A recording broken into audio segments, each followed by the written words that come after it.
The Machinima Expo 7 Grand Jury Prize is the highest award our festival gives out.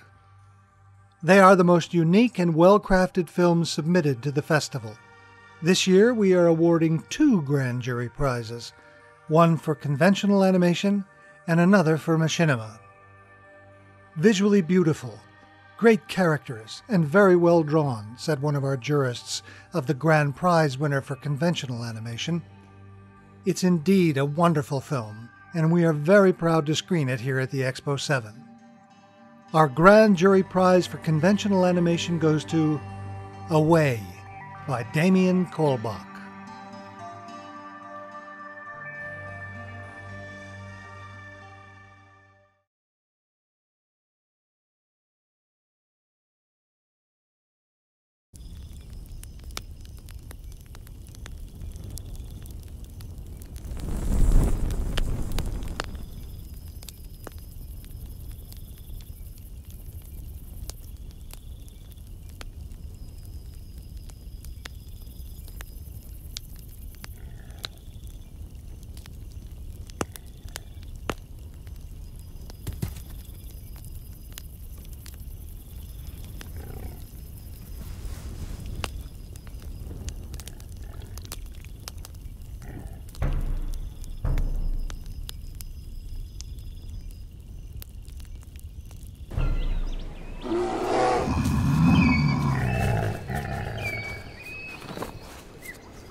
I'd like to quote from an ecstatic jurist on our Grand Jury Prize for Machinima. This is an outstanding work. The script and voiceover are masterful. It's a wonderful adaptation. We are very proud to award the Grand Jury Prize to one of our most original and thoughtful filmmakers, Hypatia Pickens, whose A Lover's Confession, Three Tales by John Gower is a model of what creative machinima can be.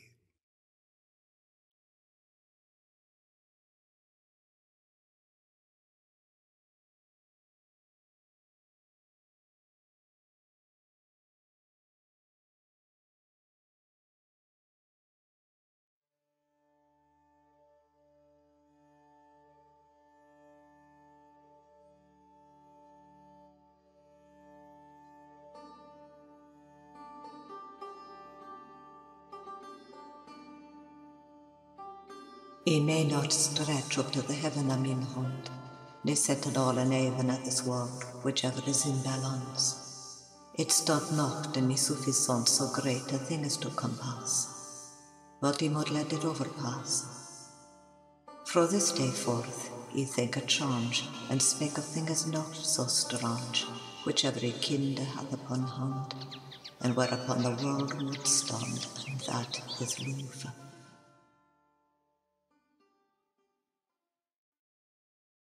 I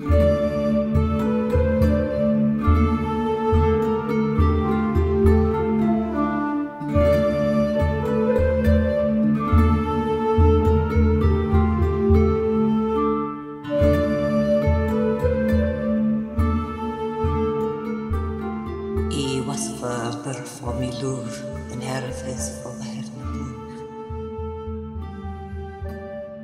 O Venus, queen of love's core, thu lief, thu lust, thu mannes heil.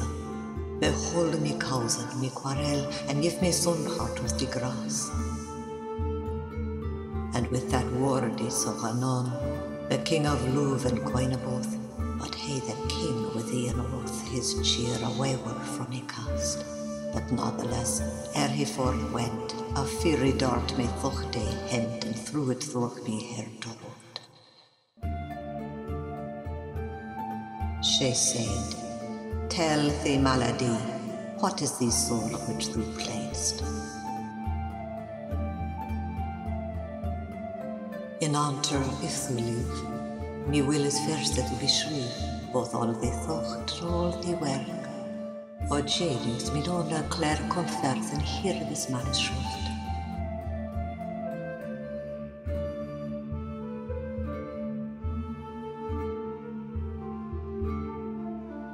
Die Schriften topos and hear me son, I am seen it here. But natheless, for certain skill I mot al gata date as will and not only mak me speakings of love, but of other things that touch unto the cause of peace. Envious talks his gladness of that he saith the heaviness of other men. If thou, me son, hast joy had, when thou another see on glad, shrieve they thereof. Me father, yes.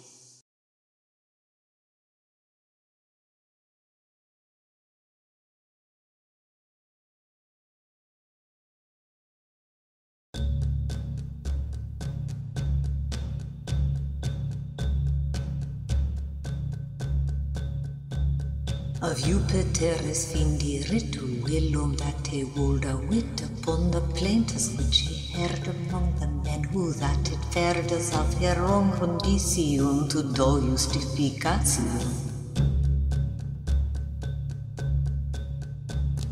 And for that cause do they send an angel which a Buddha when that he the soul the claw may.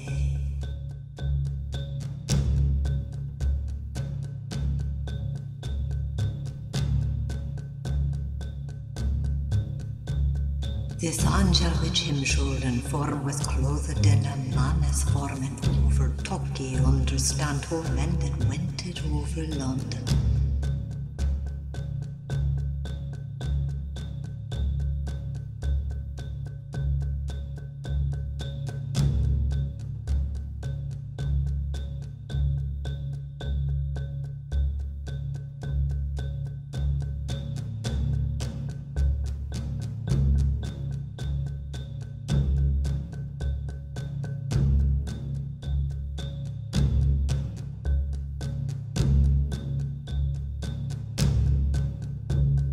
What men they were, both I told Hasey well at the last of them, that on of him was covetous and his fellow was envious.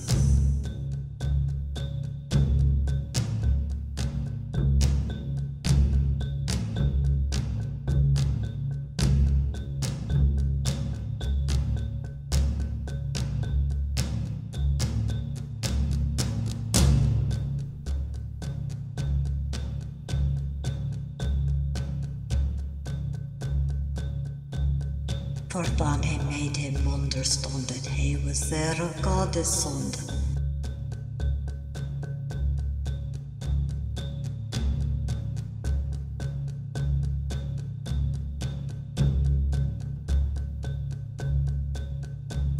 He wool him do some grass again and bad that all of him shall say, what thing him is least to crave and he it shall of gift I have.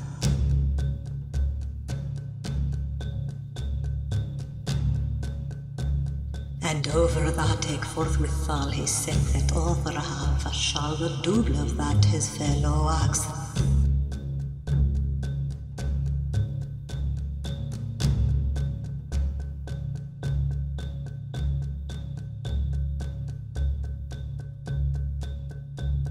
The covetous was wonderclad until that other man he bought and said that he first axe a shoulder for he supposed that he would make his axing a world as gold.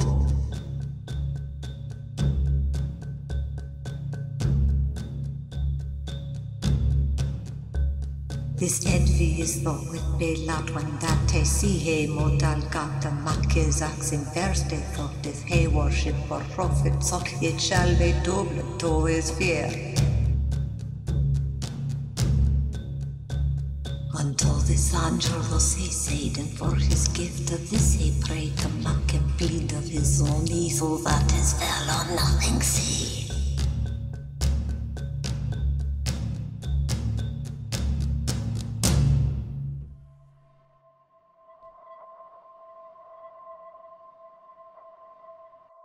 The world impereth commonly, and yet what none because of we.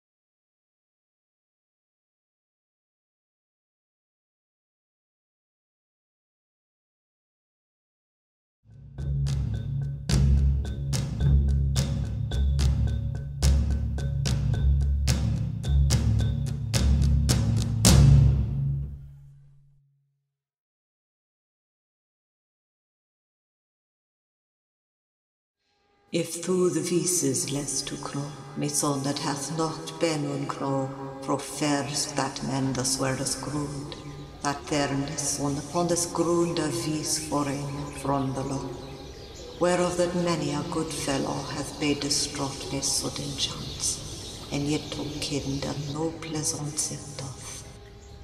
And claped is the cruel year, whose heart is evermore on fear that in our English wrath is hot. For he with him hath ever a fee for servants that helpen him to strive. The first of him melancholy is claimed. Me son a shrieve they nu for thee, hast thou been melancholian? Yea, father.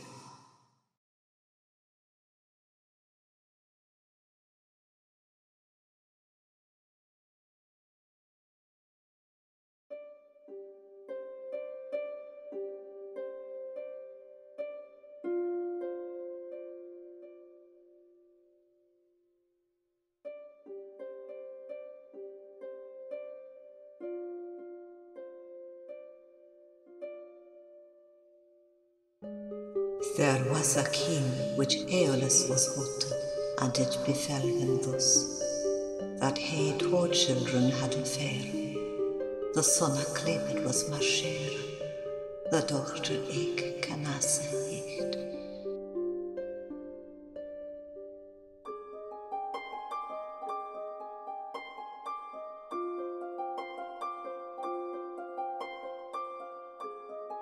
The day both and ache beneath will they be yoke, of common wound in chamber they together walk.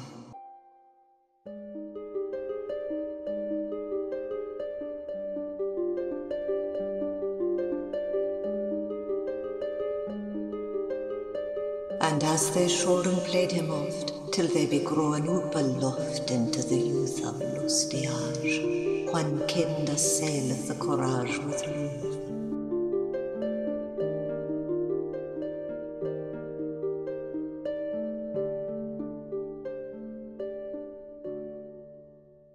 This brother mixed it not a stert, that he with all his whole heart his love upon his sister cast.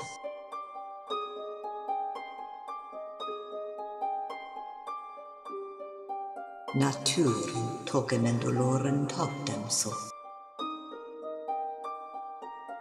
But as the bread which Walla leaked and saith the maiden knocked the net which in the sight of him is set. These younger folk no peril see, but that was leaking in herring.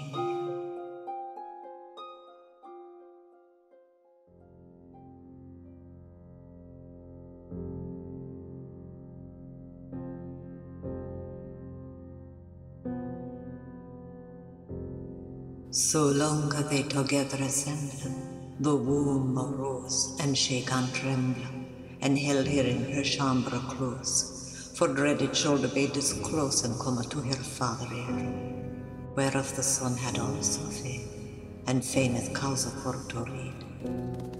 For longer durst he not abide in enter if men wold saying that he his sister hath forlain.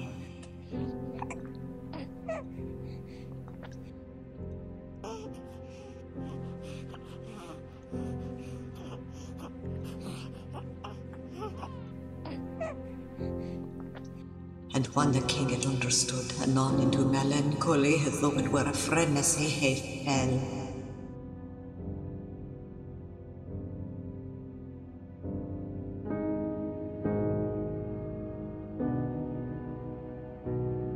Ah, mercy, Father, thank ye am the children of the bloody camp.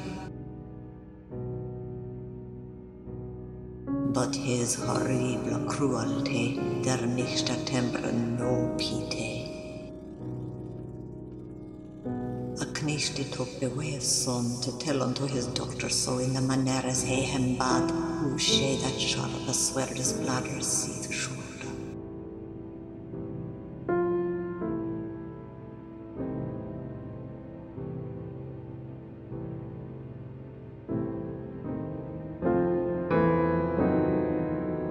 He will obey me thereto, and as he will it shall be done.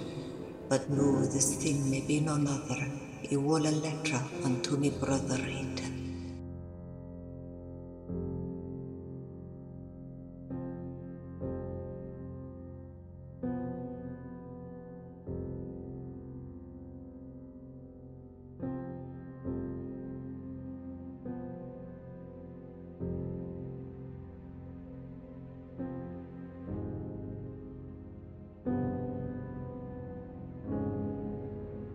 The king came in the summer throw and see who that his daughter did, and with his barb on bloody grave.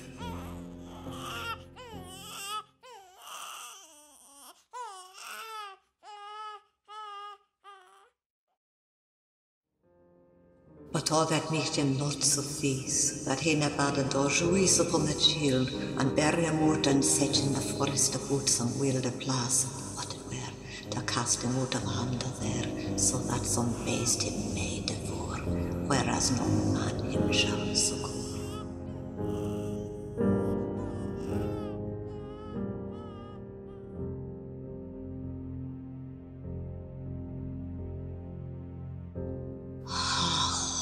Heard ever seen or read of such a thing as that was done?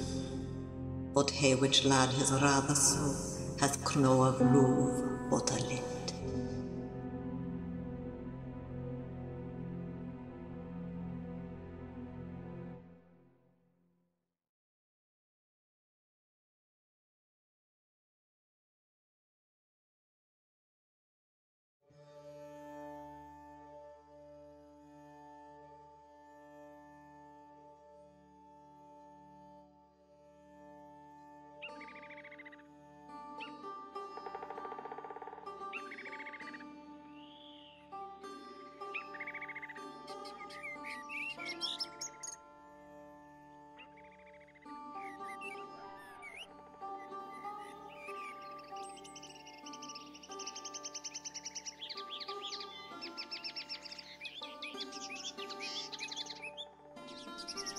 Toward this vise of which we tread, there being yet way of vilke straight, her nam is murmur and complaint.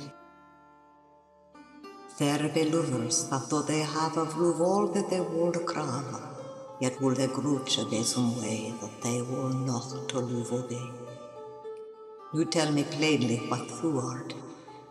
Me father, ye be no apart, so as ye told him here above, of murmur and complaint of love.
He said, O ye, me lives hela. Say what you list in me querela.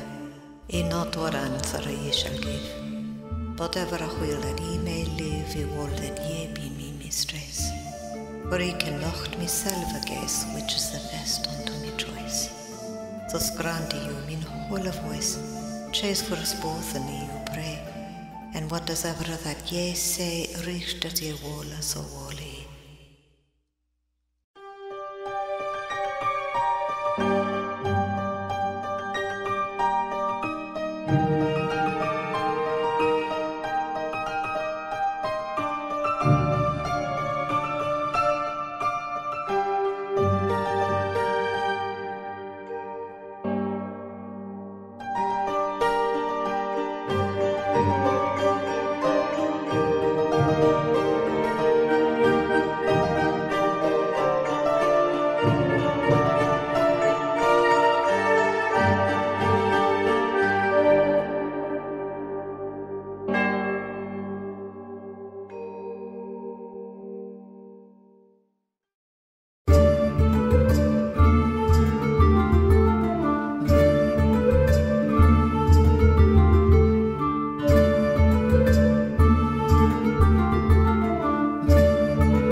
Hello, Hypatia, and congratulations on your award. I just have a few questions for you about your film, The Lover's Confession. Can you tell me a little bit about John Gower and the Confessio Amantis, the medieval poem that you adapted the film from? Yes, I can. John Gower is was a 14th century poet, contemporary with Chaucer. And both he and Chaucer wrote reams of poetry, and the Confessio Amantis is set in a frame tale, just in the same way that the Canterbury Tales is, but quite different. Chaucer, in his Troilus and Cressida, calls John Gower moral Gower. The tone of that is in dispute. Compared to Chaucer, Gower is dour. He is difficult, he is didactic, and he's always taken second place to the sort of brio of Chaucer. It is compendious. It's 8 books. So having to choose three tales from something so long, um, something, yes, right. And the frame tale in which a lover uh, gets the advice of symbolic characters like friend and reason and um, genius, especially, is conventional. The Roman de la Rue is in the 12th century by Guillaume de Lory and Jean de Meun had already done that and made it very popular. But it's antique.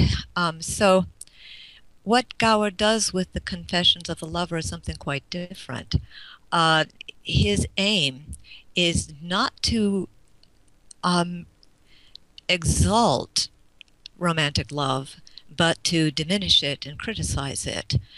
So his character is revealed at the end to be himself, old and feeble and deluded into thinking that he can play the game of love. So it's very sad, and it always moves me to tears when I read that part of it. He's made to look into a mirror and see his delusion, so that all the stories that are told in it are exemplary of vices that not just a lover should avoid, but a sovereign, a king, a nobleman, anyone of worth.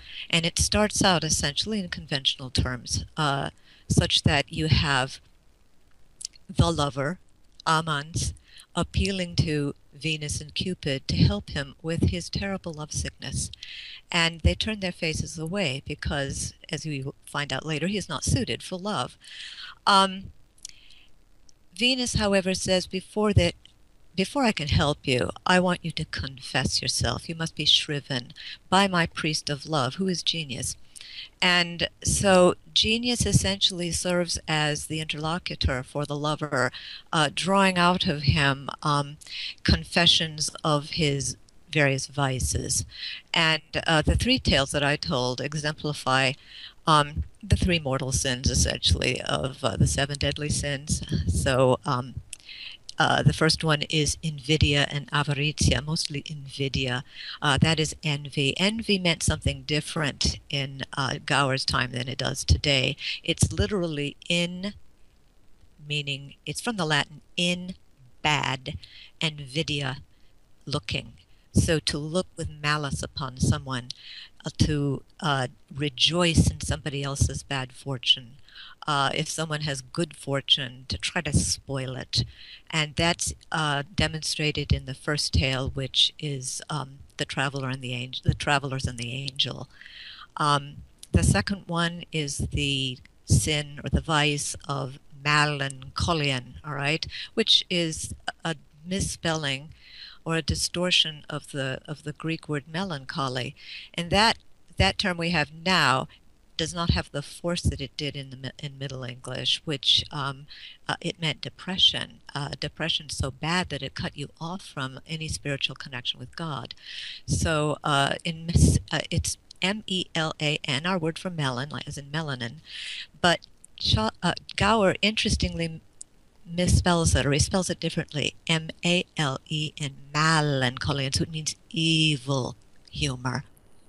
And one of the manifestations of this kind of depression is over the top rage. And so it's the story of a father who it's also taken from Ovid's Heroides. It's the story of a father who must possess his daughter's body and must possess his children and isolates them from the world, and never thinks that the brother and the sister who are brought up together in the same chamber could fall in love and engender a baby. The story is about his unreasonable wrath, which of course he takes out on the daughter, the woman, and he forces her to undergo an honor killing. And the story is one of the darkest and the most difficult to make, and I had real difficulty putting in the part about the baby, because, well, for one thing, the conventions of a second life require that you cannot get a baby that is naked and gendered, and You can't put blood in it. There's a scene in, there is an absolutely horrific scene. Gower seems to go over the top. I think that he is picturing um, a statue or an illumination in which the woman stabs herself in the chest with the sword and holds the baby at the same time in her lap. And then the baby he describes falling out of her lap and rolling around happily in the warm blood. I couldn't put that in. So I had to modify that. Um, but it but it raised criticism from my live audience, who were all Gower scholars. So you should have put that in. You should have put that in. And I tried to explain that you can't you can't do that technically. And in this age, I think it's quite repulsive. One thing I really liked about the film was the amazing costumes. Can you tell me a little bit about how you found the costumes or designed them? None of them did I want to put in any kind of medieval dress, because then you run the risk of it looking sort of like that neo-medievalist Renaissance fair kind of thing. And there are no clothes in Second Life that replicate the actual clothing that people wore in the 14th century. But just as the illuminists, um, essentially the painters who illustrated or illuminated the manuscripts, set the stories that were ancient. These are ancient stories. In their contemporary dress, I felt that I had license to put these stories or set my characters in modern dress. So what I pictured was a kind of a mafia world for Florent. Motorcycles and He-Man and perks and privileges and machine guns and that sort of thing. But of the three, I think my favorite is the first one, The Travelers and the Angel, because it incorporated a surrealism that is so adapted to medieval thought. Uh, these stories are not meant to be realistic. The illuminations, the illustrations that go along with them in the manuscripts, are not meant to be realistic either. And the Middle Ages is rife with iconic imagery, symbolic imagery, allegorical imagery. And I was so lucky. I didn't think I was going to be able to do this story. I was so lucky to find Cherry Manga's amazing build that was up for about a month at Ux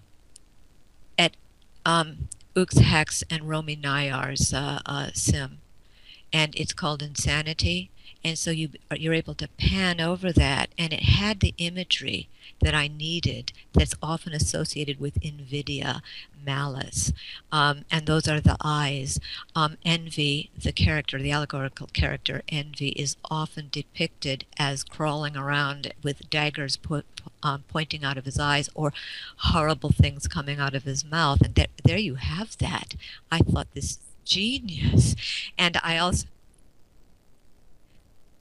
it's a very disturbing tale. It's a very disturbing tale about a man who wishes his companion to be blind rather than to have more privilege and gift than he does. And it had the reaching hand in it, which was perfect for avaritia or covetousness. And I was also able to, I really liked the fact that the travelers were in a car traveling through the wastelands, and that the angel could be depicted by another build that I admired, Igor Ballyhoo's Metamorphoses. And there you get the face of God in that sort of monolith that comes along, and the creatures walking with their streaming tentacles and holding their brains in their rib cage. And so I was able to make a very surrealistic and ominous angel who perpetrates this trick upon them by taking human form. And that is my favorite of the three, really. Hypatia, I have to tell you, I really enjoyed your vocal performance in The Lover's Confession. All of your films have an excellent narration. They're full of passion, and I'm just curious. It's in Middle English. Did you study performing that? How did you learn it, and who did you learn it from? Thank you so much. And coming from you, who are an actor, that's very thrilling to hear. I did study acting for quite a long time before I went off and got my doctorate. Before I went to graduate school, I was in a number of high school and college plays, and I really thought for a while I was going to be an actor until I found out how competitive and difficult it was. So then I was going to be a theater director, and then I ended up being a teacher where you still act. Um, you still act. You pretend to be a professor. You essentially get up there and you put on your professor hat, and if you're teaching languages, you have to be passionate about it. And it took me years and years to master this. I went to Berkeley. I got my doctorate at the University of California, Berkeley, and I had a very passionate mentor, Alan Renoir, and no one could beat him for drama and for this incredible enunciation of Old and Middle English, in which, yeah, he was the he's dead now. He was the son of the filmmaker Jean Renoir and the grandson of Auguste Renoir. And so he had quite a bit of artistic and dramatic expertise. And boy, was he hard. Every paper I wrote for him came back with tons of red marks on it. And I learned how to be kind of a punching bag, where you come up smiling. It's a challenge, I think, to the viewer. They're short enough to be watched over again. If it's They're short enough to be watched over again, and therefore, because they are, you have to compact so much into the story.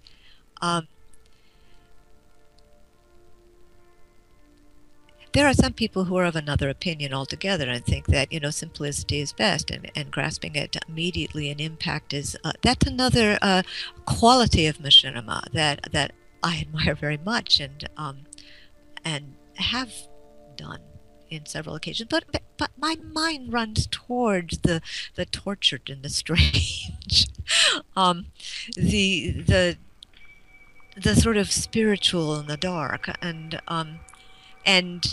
that which isn't immediately grasped. Admittedly, that's probably because of my education and what I've studied for the past 38 years. There it is.